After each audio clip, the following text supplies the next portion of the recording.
మహిళల్ని చాలా వరకు డిగ్రేడ్ చేయడానికి చాలా వరకు వ్యాఖ్యలు అవన్నీ చేస్తూ ఉంటారు. అలాంటి వాటిలో మీకు బాగా బాధ కలిగించారు అంటే ఉమెన్స్ డే స్పెషల్ కాబట్టి సో నేను ఈ క్వశ్చన్ అడుగుతున్నాను అంటే మీరు ఎలా దాన్ని ఎదుర్కొన్నారు అసలు? అలాంటి ఎన్నో విమర్శలు వస్తూ ఉంటాయి, చెయ్యని దానికి చేశారు అని అంటారు. సో అలాంటివన్నీ అసలు ఎలా ఎదుర్కొన్నారు అట? అసలు దానికి వాళ్ళు కొన్నిసార్లు కొన్ని ఏమంటారు పుకార్లు అంటారు కదా, పుకార్లు, అట్లాంటి పుకార్లు చేసి కొందరికి ఆనందం పొందుతుంటారు. అదేదో పుకారు చేస్తే ఓ ఆమెను ఇట్లా చేసేసిన, ఆమెను ఇట్లా బ్లేమ్ చేసిన అని చాలా ఏమంటారు అది వికృతానందం అంటారు. ఆ వికృతానందాన్ని కొందరు పొందుతుంటారు. ఆ వికృతానందం పొందితే వాళ్ళకు ఒక హ్యాపీనెస్, దాంట్లో నిజం లేదు, ఎలాంటిది ఉండదు అక్కడ, ఏది ఉండదు, దానికి ఎలాంటి ఒక ఆధారం కూడా ఉండదు. కానీ వాళ్ళు ఇష్టం వచ్చినట్ల వాళ్ళు మాట్లాడడము, సోషల్ మీడియా కాబట్టి ఇప్పుడు అన్ని నెట్, సోషల్ మీడియా, వీడియోలు, ఫేస్బుక్లు, ట్విట్టర్లు ఇవన్నీ ఉన్నాయి కాబట్టి ఎవడికి ఇష్టం వచ్చింది వాడికి ఆ వికృతానందాన్ని వాడు పొందుతూనే ఉంటాడు. ఆ వికృత రూపాలకు, ఆ వికృత మైండ్ సెట్లను మనం పట్టించుకుంటే కనుక మనం ఎదగలేము. ఫస్ట్లో స్టార్టింగ్లో బాధ అయ్యేది, లేని మాటలు, అరే ఇట్లా అంటున్నారు కదా, నన్ను అయ్యో నన్ను ఇట్లా ఇన్సల్ట్ చేస్తున్నారు కదా. ఒక విమెన్కి ఏముంటుంది, ఆత్మగౌరవం అనేది చాలా important. Self respect is more important than anything. మహిళ గౌరవాన్ని ఎక్కడ తగ్గించినా సహించుకోలేదు. సో అయినప్పటికీ కూడా అది ప్రయత్నం చేస్తూనే ఉంటారు.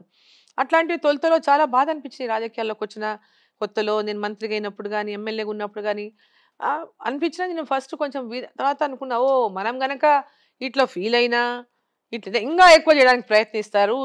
ఎవడు ఏం మాట్లాడినా మనం కేర్ చేయాల్సినటువంటి అవసరం లేదు. వెన్ వీఆర్ మనము ఏమంటారు తెల్ల కాగితం లాంటి మచ్చలేని కాగితం మనది. వాళ్ళు ఏదో గీట గీయాలని చూస్తే అయ్యేదే ఉండదు. వాళ్ళు గీసే గీటకు విలువే ఉండదు. సో అట్లాంటి గీతలు ఎన్ని గీసుకున్నా వాళ్ళు గీసిన వాళ్ళు అలసిపోవాలి కానీ మనం వాళ్ళకి అది ఎట్టి పరిస్థితుల్లో కూడా వాళ్ళు అటువంటి వాళ్ళకు ఏమాత్రం కూడా మనము చిన్నబుచ్చుకోవడం కానీ, దాని గురించి ఫీల్ అవ్వడం కానీ, బాధపడడం కానీ మనం చేస్తున్నాము అంటే వాళ్ళు ఇంకా ఎక్కువ చేసే ప్రయత్నం చేస్తారు. When you don't care them they'll stop doing that. Otherwise let them do whatever they want. వాళ్ళు ఏం చేసుకున్నా పర్వాలేదు, వాళ్ళకి ఆనందం పొందుతున్నాం, లెట్ దెమ్ ఆనందం పొందని, దాంట్లో మనకు వచ్చే నష్టమేం లేదు. సో ఫ్యాక్ట్ ఈజ్ ఫ్యాక్ట్, లాస్ట్కి ఏముంటుంది, నిజం నిజమే ఉంటుంది, అబద్ధం అబద్ధమే ఉంటుంది. సో దాని గురించి మనం వర్రీ అవ్వాల్సినటువంటి అవసరం లేదు. మహిళల లోపల ఆ కాన్ఫిడెన్స్ లెవెల్స్ ఉండాలని చెప్తాను నేను. అంటే లోక్సభ ఎలక్షన్స్ వస్తున్నాయి, సో పాల్మూరు నుంచి అయినా పోటీ చేసేది? నేను మహబూబ్ నగర్ నుంచి ఆశిస్తా ఉన్నాను. ఎందుకంటే లాస్ట్ టైం నేను కంటెస్ట్ చేసిన మహబూబ్ నగర్ నుంచి. సో 96లో కూడా నేను పార్లమెంట్ ఫస్ట్ నేను పొలిటికల్ ఎంట్రీ రాజకీయాల్లోకి పార్లమెంటుకు పోటీ చేయడమే. 96లో పార్లమెంటుకు పోటీ చేసిన. అప్పుడు కూడా దురదృష్టం వెంటాడింది నన్ను. అప్పుడు 5,000తో ఓడిపోయినాను. ఆ తర్వాత మొన్న లాస్ట్ టర్మ్లో పోటీ చేశాను. అప్పుడు కూడా ఓడిపోయాను, తక్కువ ఓట్లతోనే ఓడిపోయాను. ఈసారి తప్పకుండా విజయం సాధిస్తారనేటువంటి నమ్మకం 100% ఉంది. కాబట్టి పార్టీ కూడా నన్ను అంటే ఒక మహిళగా నన్ను ఆశీర్వదిస్తుందని అనుకుంటున్నా. But whatever party decision we have to wait for it. అంటే రాజకీయాల్లో అసలు ఎవరు మీ ఇన్స్పిరేషన్? అంటే ఇప్పుడు మోదీ గారా లేకపోతే ఎవరు అసలు ఇన్స్పిరేషన్? రాహుల్ గాంధీయా లేకపోతే ఎవరు? రాహుల్ గాంధీ కాదమ్మా, డెఫినెట్గా రాహుల్ గాంధీ గారు కాదు. ఒకప్పుడు ఇందిరాగాంధీ గారిని ఉన్నప్పుడు అంటే మేము చిన్నవాళ్ళం అనుకున్నప్పుడు అయినా ఆమె ఒక డైనమిక్ లీడర్గా ఉండింది. సో ఇప్పుడు ప్రజెంట్ అందరూ మోదీ గారు అందరి మించిన నాయకుడు అయిపోయినారు ఇప్పుడు ఇవాళ.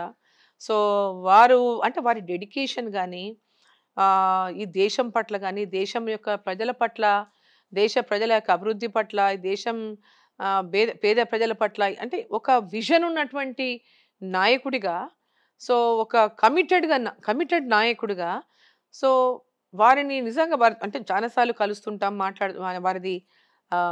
వాళ్ళ యొక్క సందేశాలు వింటుంటాం కాబట్టి, మేము మీటింగ్స్లలో దగ్గర నుంచి చూస్తాం కాబట్టి, అంటే ఆ కమిట్మెంట్ని, ఆ డెడికేషన్ని చూస్తే చాలా ఇన్స్పిరేషన్గా ఉంటుంది. So we have to do something for this nation అనిపిస్తుంది. So whatever we can. Next అంటే నార్మల్గా ఉమెన్స్ డే స్పెషల్గా ఒక క్వశ్చన్. అంటే డికే అరుణ గారు అంటే ఫైట్ బ్రాండ్, మాట్లాడతారు, రాజకీయాలు, ఎక్స్ మినిస్టర్, అలాగే ఎమ్మెల్యే ఇవన్నీ ఉన్నాయి. సో ఎప్పుడైనా వంటగదిలో గరిటె తిప్పడం అట్లాంటి? నేను అంటే అన్నిట్లో అన్నిట్లో ఉన్నాను నేను. ఎవరు లేకుంటే నా ఇల్లు డస్టింగ్ క్లీనింగ్ కూడా చేసుకుంటా. సపోజ్ ఎనీ టైంలో ఎవరైనా ఇంట్లో పనోళ్ళు రాలేకపోతారు, ఏదైనా సమ్ ఎమర్జెన్సీ టైంలో ఎవరూ లేకపోయిన రోజు కూడా వస్తే అప్పుడప్పుడు మనకి ఇంట్లో, అటువంటప్పుడు కూడా అన్ని పనులు చేసుకుంటాను నేను డైలీ నా రొటీన్ లైఫ్లో చాలా బిజీగా ఉంటాను. నాకు నైట్ వచ్చి 11-12 o'clock కూడా నేను బట్టలు సర్దుకోవడము, నైట్ చూసుకోవడము, మళ్ళీ నెక్స్ట్ డే వెళ్ళడానికి చూసుకోవడం అన్నీ కూడా చేసుకుంటుంటా. వంట కూడా నాకు చాలా ఇష్టం. వంట నేను ఇంట్లో టైం దొరికితే ఆ రోజు ఏదైనా నా చేతితో నేను చేసుకొని పిల్లలకు పెట్టాలా, నా చేతితో నేను చేయాలనిపిస్తుంది ఆ రోజు. అట్లాంటి రోజు కూడా నేను టైం దొరికిందంటే అది చేస్తా. నేను ఇది చెయ్యను, నాకు ఇది రాదు అనేది ఏమీ లేదు. అంటే పిల్లల ఫేవరెట్ డిష్ కానీ గార్డెనింగ్ కూడా ఇష్టమే నాకు. పిల్లల ఫేవరెట్ డిష్ అంటే నేను నాన్ వెజిటేరియన్ కాదు, వెజిటేరియన్. సో నాకు నాన్ వెజ్ అంత రాదు, నాకు నాన్ వెజ్ కుకింగ్ పెద్దగా రాదు. వెజిటేరియన్ చాలా బాగా చేస్తాను. సో వెజిటేరియన్ డిషెస్సే నేను ఎక్కువ చేసేది. నాన్ వెజ్ డిషెస్ నేను ఎప్పుడు పెద్దగా నాకు రాదు. పిల్లలు ఏదైనా ఉంటే వాళ్ళే చేసుకుంటారు.